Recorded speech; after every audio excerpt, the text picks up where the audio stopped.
Unit 1.6 Alchemy of Nature, Raksha Bharadya. The meaning of alchemy, an ancient forerunner of chemistry about attempts to convert base metals into gold. Forerunner is a precursor. In this lesson or year, it refers to mysterious magical process of transforming things. So nature has mysterious power of transforming things. A little information about our author Raksha Bharadya. Raksha Bharadya was born in a Marwari family in Kolkata. She studied political science at the Loreto College. A homemaker turned writer, her first book, Me a Handbook for Life, was about why people are the way they are and what makes a winner different, was published by Rupa and Company. The book All for Nothing was also published by Rupa and Company in 2010. Raksha Bharadya was also approached by the Chicken Soup series to become the editor of the India series. An entrepreneur, she is the founder of a relationship website, Bonobology. The explanation of the lesson Alchemy of Nature, unit wise. We shall first read the lesson. We instinctively turn to outdoor activities and nature as a way of relaxing and enhancing our well-being. Nature soothes and nurtures. Nature fulfills and motivates. Nature whispers and commands. Are you listening? When I do, it leaves me in complete awe. We have a hibiscus plant in our garden. Every fortnight, a flower blooms on it, big, bright, and tender. Through the day, it smiles with the sun and dances with the wind. But as evening approaches, it starts wilting. The morning after, it withers completely, and by evening, it falls and becomes one with the earth again. The flower comes to life only for a day, yet it does so in full splendor. What if we too lived our life, however short, to its fullest? This lesson is an inspiring article in which the narrator describes her close experience with different features of nature and the wonderful lessons in life she has learned from it. The narrator tells us that whenever we are tired, we by natural instinct, we instinctively turn to outdoor activities and nature as a way of relaxing and enhancing our well-being. Enhancing is enriching our well-being. So we turn to outdoor activities and nature as a way to relax and enhance or enrich our well-being. What does nature do? Nature soothes and nature nurtures us. Nature also fulfills all our needs and it motivates us. Nature whispers to us and nature commands. And if we listen to nature, just as the narrator says that when she does, it leaves her in complete awe. The meaning of awe is great wonder or amazement. She gives us an example of a hibiscus plant in her garden. She says that every fortnight a flower blooms on it. The flower is big, bright and tender.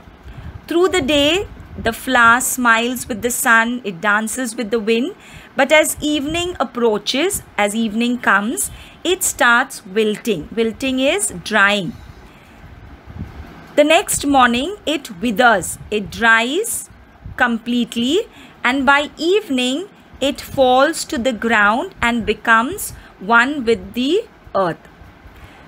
This flower comes to life only for a day. Yet it does so in full splendor. It blooms so magnificently. So the writer tells us that even we should live our life, however short it is, to its fullest. We should live our life in a splendid manner, just like the hibiscus plant. We went to a rocky beach and saw the spread of the majestic ocean. and the rocks alongside carved and sculpted and shaped by the water. Water is so gentle, rock so hard. Yet as the water flows over it every day for years, the rock gives in. It takes the shape that the water commands. Our problems are so colossal and we are so small. Yet if we persist, we saw small bits of grass peeping through the small cracks in a concrete pavement. It left us thinking, however impossible things may look, there is always an opening. Here the narrator tells us that rocks are big and hard, whereas water is gentle. Yet when the gentle water persistently flows over the rock, the shape of the rock changes. She says that similarly we are small and our problems are colossal. Colossal is huge and massive. They are huge like the rocks. But if we persistently strive to get over our problems, we will succeed and be able to change our situation. The narrator further says that she saw small bits of grass peeping through the small cracks in a concrete pavement. The meaning of concrete is a building material made of a mixture of broken stone, gravel, sand, cement, and pavement is a path for pedestrians at the side of the road. So she says that she saw small bits of grass peeping through the small cracks in a concrete pavement. So it left her thinking that however impossible things may look in our life, there is always a opening. There is always an opening. There can always be another start. There can be another dawn. We saw a tree bare of all leaves in the cold winter months. We thought its chapter was over.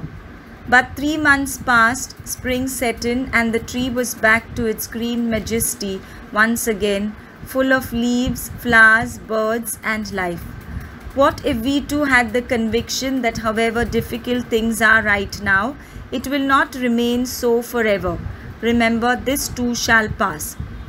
Here the narrator says that when we see a tree bare of all leaves in the cold winter months, we may think that it is dead. Chapter was over. The meaning of this phrase is dead. So we may think that the tree is dead.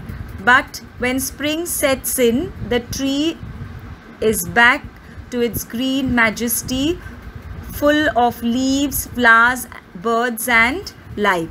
So she tells us that we too should have this conviction. We too should have this strong belief that however difficult things are at the present moment, it will not remain forever.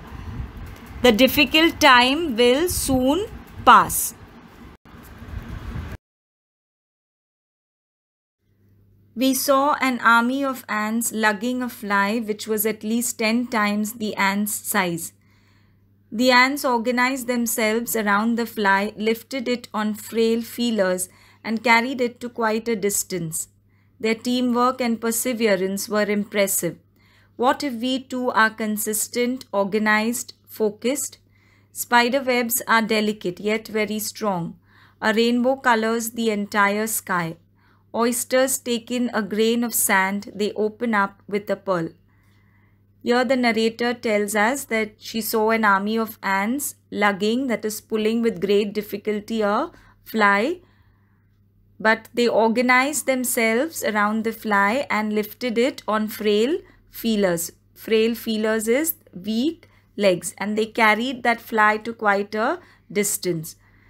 So she says that their teamwork and perseverance is constant effort. Their hard work was very impressive. So we too, like the ants, should be consistent, should be steady, organized and focused.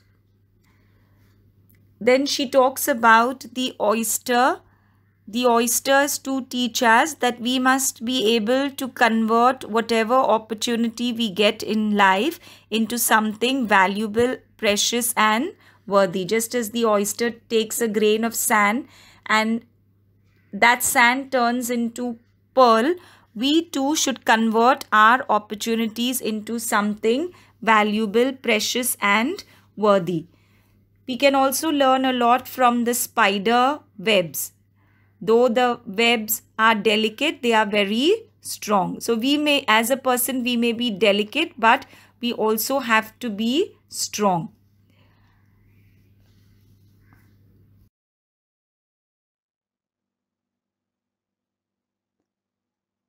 Innumerable stars shine across the infinite sky. Clouds take new shapes with every passing moment. The wind makes trees dance with unhindered passion. Water, without hint of ego, changes its form according to the dictates of the sun and the wind. When we see a caterpillar turn into a butterfly, a flower turn into a fruit, we experience the alchemy of nature. We touch it and become gold ourselves. Here the narrator says, just as innumerable stars shine across the infinite sky, we too should be like the stars, be shining examples. Clouds take new shapes with every passing moment. So, what do we learn from the clouds? We learn that we must not be the same, we must change. The clouds teach us to be flexible and open to changes in our life. The wind makes trees dance with unhindered passion. So, what do we learn from the wind? That to passionate. Be passionate about the work, about the task that is given to us. Water, without hint of ego, changes its form according to the dictates of the sun. Water teaches us to be gentle, to be persistent. Water, with great humility, changes its form according to the dictates of the sun. So, water is not egoistic, it is not self centered. When we see a caterpillar turn into a butterfly, a flower turn into a fruit. So, what does the caterpillar teach us? That we must accept change. Changes can occur in our lives and we must learn to accept it. We experience the alchemy of nature, we touch it and become gold ourselves. So, here the narrator says that nature succeeds in its alchemy by changing things in a mysterious way. It can turn a small person into anything he or she wishes. When one touches nature, one becomes gold oneself.